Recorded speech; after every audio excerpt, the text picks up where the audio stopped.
예, 안녕하세요. 중앙대학교 임병관 교수입니다.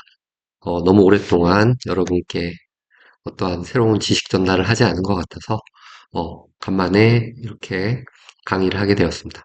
오늘 제가 말씀드릴 내용은 DNA 클로닝입니다.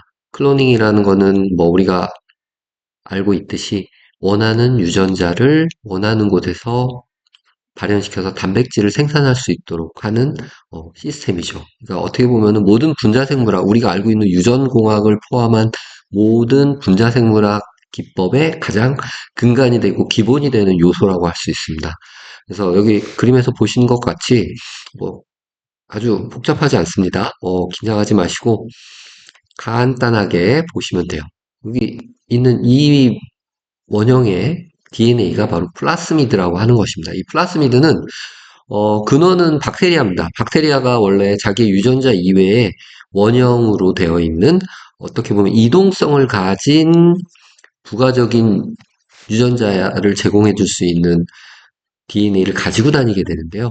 그 DNA를 사람들이 발견하게 됐고, 이 DNA를 이용하면은 박테리아에서 원하는 DNA를 증폭시킬 수가 있구나, 또는 원하는 형질을 전달할 수 있구나라는 것을 알게 된 거죠.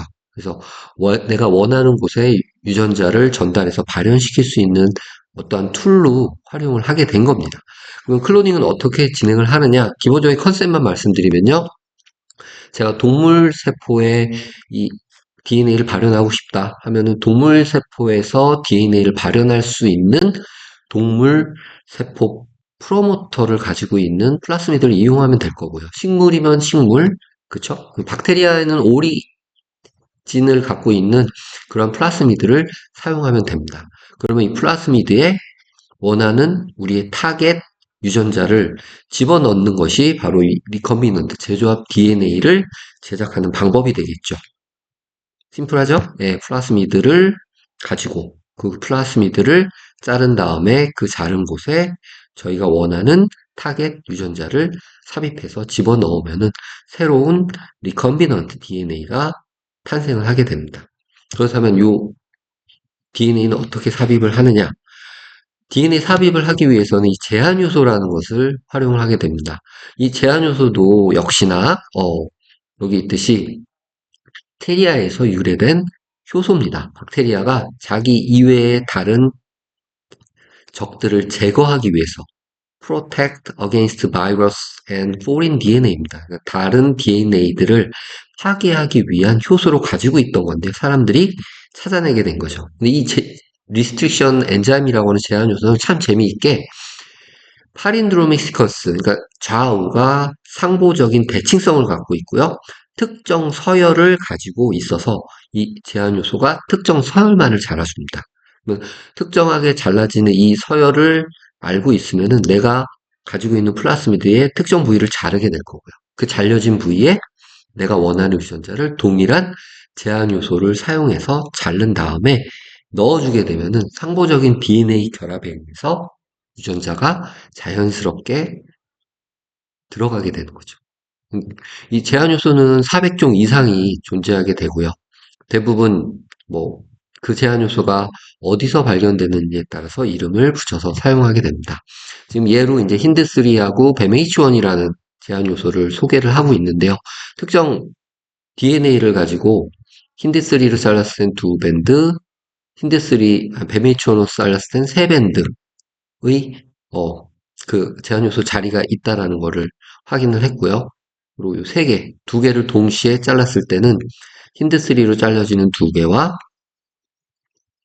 그리고 뱀H1으로 잘라지는 요 세 개가 함께 잘려지면서 밴드가 하나, 둘, 셋, 네 개를 형성하게 됩니다. 이렇게 이제 밴드가 몇 개 나오느냐를 가지고 이 유전자에 포함되어 있는 제한 요소의 자리를 예측을 하게 되는 거죠. 이렇게 제한 요소는 특정한 위치의 서열만을 잘라주기 때문에 저희가 원하는 제한 요소를 사용한다면 원하는 DNA 서열을 가지고 유전자를 삽입할 수 있다라는 거죠. 예로 직접 말씀드릴게요. 힌드3라는 제한 요소입니다. 힌드3는 여기 있듯이 AAGCTT라는 좌우 대칭이죠. AAG와 CTT.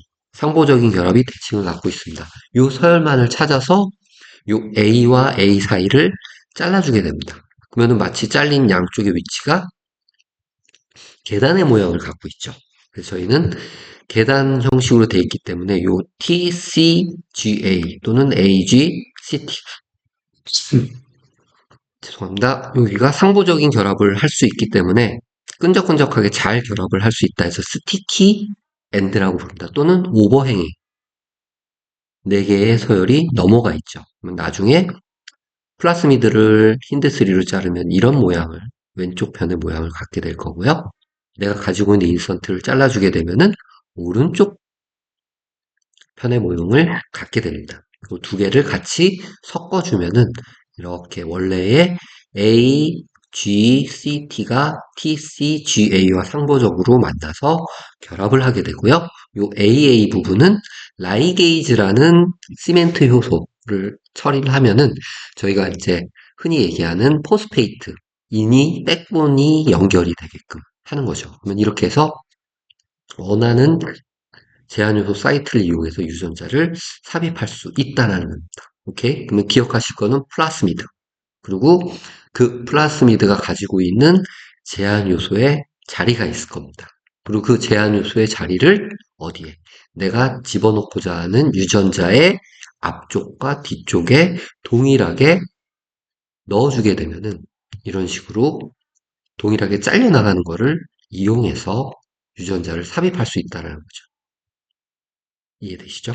근데 한 가지 주의해야 될 점은 이 제한 요소 사이트가 유전자 안에는 없어야 된다는 거죠. 그렇죠? 유전자 밖에 쪽에 임의로 만들어서 플라스미드에 삽입하려고 하는데 유전자 안에 있다라고 하면은 저희가 엔자임 처리를 했을 때 잘려서 사라지게 될 테니까 여러분이 사용하고자 하는 제한 요소가 유전자 안에 있는지의 유무를 꼭 확인을 해야 된다는 겁니다. 오케이? 그렇게 해서 유전자의 조합이 되는 그런 형태를 그림으로 한번 더 보여드릴게요. 이거는 이제 이코아론이라는 제한 요소를 사용한 예입니다. 이코아론은 여기 있듯이 GAATTC라는 서열을 인식해서 요 끝에 G 부분을 잘라주게 되는데요. 보시는 것과 같이 GAATTC 상보적인 대칭 서열을 가지고 있죠. 그래서 여기가 이렇게 잘려서 보신 바와 같이 오른쪽과 같이 될 거고요. 그쵸? 그리고 우리가 삽입하려고 하는 유전자 부분을 동일하게 GAATTC의 서열을 갖게끔 해서 만들어주면은 요 왼쪽 부분처럼 이런 형태를 가지게 될 겁니다. 오른쪽처럼. 그러면은 이 오른쪽 원하는 저희가 타겟 유전자 부분과 플라스미드의 이 왼쪽 부분이 서로 결합을 할 수 있겠죠. 그러면 요 아이와 이 아이가 상보적으로 이런 식의 형태를 만들 수도 있고요. 이쪽과 이쪽처럼 이런 식의 결합을 만들어낼 수가 있습니다. 그러면은 쉽죠? 원하는 곳에 원하는 유전자를 집어넣어서 새로운 조합의 DNA를 만들 수 있다라는 게 바로 재조합 DNA, 리커미넌트 DNA를 만들어내는 방법이고요. 다른 말로 우리는 클로닝이라고 부릅니다. 클론은 이제 복제품이죠, 복제품. 플라스미드 DNA 하나를 만들어서 박테리아에다가 트랜스포메이션 방법을 이용해서 집어넣게 되면은 그 박테리아가 증식할 때마다 플라스미드도 복제가 돼서 박테리아와 함께 증식이 되는 거죠. 박테리아가 100개가 있다면 플라스미드도 100개가 되는 거고요. 1000개면 1000개. 박테리아가 순식간에 엄청나게 10의 6, 8승, 9승 이렇게 자라나니까 엄청난 양의 DNA를 쉽게 확보할 수 있겠죠. 그러면 저희가 원하는 유전자를 무한대로 생산해내는 플라스미드 DNA를 얻게 된다는 얘기가 됩니다. 쉽게 이해하셨을까 생각합니다. 그리고 여기 나와 있는 얘는 제한 요소 중에 이제 스마완이나 이제 드라완이라는 이름을 갖고 있는 제한 요소인데요. 이 친구의 좀 다른 점은 인식하는 서열은 CCC, GGG, 그리고 드라완은 AA, TTT입니다. 근데 잘린 형태가 어떻습니까? 중간 부분이 잘리게 되죠. 가운데 부분이 잘리면은 양쪽으로 상보적인 결합을 그대로 가지고 가기 때문에 실질적으로 만들어지는 서열은 아까 앞에 이코아론이나 힌드스터리처럼 스티키 엔드가 아니고 밋밋한 블런트 엔드라고 표현하는 부분에 절단 부위를 갖게 됩니다. 이렇게 이제 밋밋한 부분에 절단 부위를 갖게 되면은 어떤 유전자든지 이렇게 단면, 절단면을 갖고 있는 유전자는 쉽게 결합을 시킬 수 있다는 거죠. 뭐 반면에 스티키 핸들을 만드는 제한 요소보다는 이 블런트 핸들을 만드는 제한 요소의 클로닝 성공 확률은 훨씬 더 낮습니다. 왜? 비특이적으로 붙을 수 있기 때문에 그런 면에서는 좀 한계는 있지만 그렇지만 또 사용할 수 있는 제한 요소가 한정적이다라고 했을 때는 이 블런트 핸드가 제한 요소 그 스티키 핸드는 상보적인 결합을 만들어내는 부분이 딱 정해져 있기 때문에 동일한 제한 요소를 써야 하는 반면에 블런트 엔드는 이렇게 밋밋한 부분을 만들기 때문에 꼭 제한 요소가 같지 않더라도 이런 블런트 엔드를 형성할 수 있는 제한 요소를 쓰면은 동일하게 사용해서 유전자를 삽입할 수 있다라는 강점도 가지고 있습니다. 플라스미드는 앞에서 말씀드렸듯이 박테리아가 원래 가지고 있던 그런 원형의 유전자입니다. 근데 사람들이 그 유전자를 발견하고 원하는 유전자를 삽입해서 DNA를 증폭하고자 하는 어떤 도구로 사용을 하게 된 거죠. 그럼 이 제한 요소를 삽입한 부위도 집어넣게 되고요. 그리고 이 플라스미드가 있는지 없는지를 우리는 알고 싶어요. 그걸 확인할 수 있는 방법이 플라스미드 안에 AMPR이라고 되어 있는데 이게 엠피실린이라는 항생제의 내성 유전자입니다. 플라스미드에 임의로 저희가 삽입을 한 거죠. 그럼 이 플라스미드 DNA가 들어있는 박테리아는 엠피실린이라는 항생제를 처리한 배지에서도 자랄 수 있다라는 겁니다. 그러면 우리가 임의로 조작한 플라스미든지 아니면 자연에 존재하는 플라스미든지 구분해서 선택해서 골라낼 수가 있겠죠. 그리고 저희는 저거를 다른 말로는 이제 셀렉션 마커라고도 얘기하고요.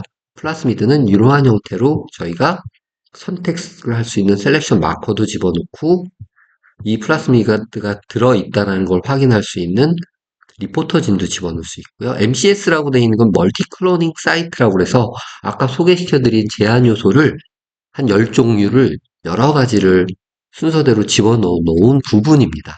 그러니까 만약에 우리가 원하는 제한 요소가 그 안에 들어있으면은 그 제한 요소를 이용해서 타겟 유전자를 준비한다라고 하면은 쉽게 유전자를 삽입해서 제조합 DNA를 만들 수 있다라는 거죠.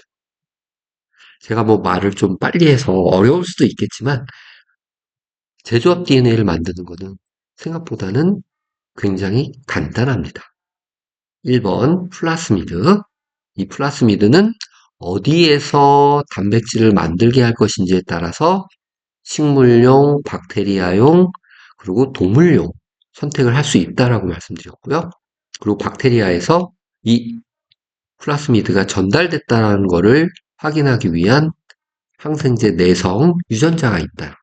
그리고 유전자를 삽입할 수 있는 멀티클로닝 사이트가 들어가 있는 그러한 요소들을 포함하고 있는 도구라고 보시면 됩니다.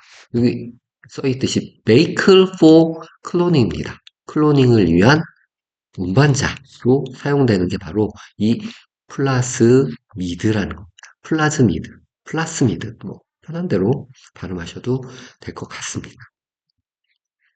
카이메릭 플라스미드라고 얘기하는데요. 옛날에 저희가 그냥 카이메라라는 게 여러 가지 동물이 섞여 있는 그런 상태를 얘기할 겁니다. 그래서 이 카이메릭 플라스미드라는 개념은 박테리아가 원래 갖고 있는 플라스미드에 저희가 원하는 성질을 가질 수 있도록 여러 가지 유전자를 삽입을 했죠. 그래서 이제 리컴비넌트 플라스미드라는 재조합된 플라스미드라고 이제 얘기를 하게 된 거고요. 아까 말씀드린 항생제 내성, 유전자, 셀렉션 마커, 그리고 멀티클로닝 사이트, 원하는 유전자가 삽입될 수 있는 다양한 제한 요소가 들어있는 부위죠. 오리라는 것이 이제 박테리아에서 스스로 증식할 수 있도록 하는 리플리케이션 게시 위치입니다. 그래서 이 플라스미드는 스스로 복제를 할 수 있다는 거죠. 삽입된 박테리아 안에서. 그래서 아까 말씀드린 거를 다시 한번 요약을 해드리면 저희가 원하는 플라스미드를 종류를 선택을 했습니다. 여기에서 이제 PUC19이라는 플라스미드인데요. 요거는 박테리아 전용으로 유전자를 증폭시키기 위한 그냥 가장 기본적인 플라스미드라고 생각을 하시면 될 거예요. 그러면 여기에 항생제 내성 유전자가 있죠. 엠피실린, 레지스턴스 진이 있고요. 그리고 락지 유전자가 여기 있는 밝은 푸른색 부분입니다. 그래서 요 멀티클로닝 사이트가 잘리면은 락지 유전자가 잘리게 되니까 발현이 안 되게 만드는 그런 방식을 활용을 하게 되는 거고요. 요 부분을 제한 요소, 어떤 뭐 이코아론이나 힌드3나 아니면 아까 블론텐드라고 스마원이나 이런 제한 요소가 있었다면은 그 제한 요소를 처리를 해주면 여기는 이제 스티키 엔드로 잘렸네요. 그러면 힌드3나 이코아론이겠죠? 이렇게 스티키 엔드, 상보적인 부분을 포함한 오버행잉 부분이 만들어지게 되고요. 이 부분을 얻어서 저희가 원하는 DNA 플래그먼트도 동일한 제한 요소로 잘라주게 되고, 물론 제한 요소를 저희가 임의로 삽입을 해야 됩니다. DNA를 증폭시키는 방법은 앞에서 제가 PCR이라는 거, 폴리머레이즈 체인 리액션이라는 걸 소개시켜 드렸는데요. 그 방법을 활용하시면 됩니다. 다음 시간에는 그 PCR이라는 거를 한번 보고 이 내용을 보시면 이해가 쉬우실 거고요. 추가적으로 프라이머를 디자인하는 방법에 대해서 제가 한 짧게 강의를 다시 추가적으로 올리도록 할게요. 여하튼 요 증폭된 DNA를 스티키엔드로 삽입할 수 있게 되고 새로운 유전자를 가진 재조합 DNA 플라스미드가 탄생을 하게 되는 겁니다. 그러면 우리는 요 플라스미드를 가지고 원하는 타겟 DNA를 무한 증폭을 할 수 있게 되는 거죠. 어디에서? 박테리아에서. 어떻게? 박테리아의 형질 전환. 그러니까 박테리아의 트랜스포메이션이라는 방법으로 이 플라스미드를 집어넣게 되면 박테리아가 가지고 있지 않던 새로운 형질, 항생제의 내성, 그리고 뭐 사람의 유전자가 될 수도 있고 마우스의 유전자가 될 수도 있고요. 이 유전자를 박테리아가 갖게 되는 거죠. 그래서 새로운 형질을 갖게 됐다. 형질이 전환됐다 해서 트랜스포메이션을 형질 전환이라고 부르는 겁니다. 이렇게 해서 새로운 재조합 DNA를 만들어내게 되는 거죠. 쉽죠? 어렵지 않습니다. 네, 오늘 여러분들은 이렇게 해서 재조합 DNA라는 거를 확인을 했고요. 이렇게 만들어진 재조합 DNA들을 가지고 단백질이 만들어지는지 웨스턴 블롯이라는 걸로 확인을 하고 또는 실질적으로 그 플라스미드를 다시 제한 요소로 잘라서 집어넣은 타겟 유전자가 나오는지도 확인을 할 수가 있겠죠. 뭐 이런 다양한 이제 스크리닝 방법들은 뒤에 다시 말씀을 드리도록 하겠습니다. 네, 그러면은 다음 시간에 또 다른 분자생물학 기법 내용을 가지고 뵙도록 하겠습니다. 즐거운 12월, 2023년 12월을 맞이하세요. 감사합니다.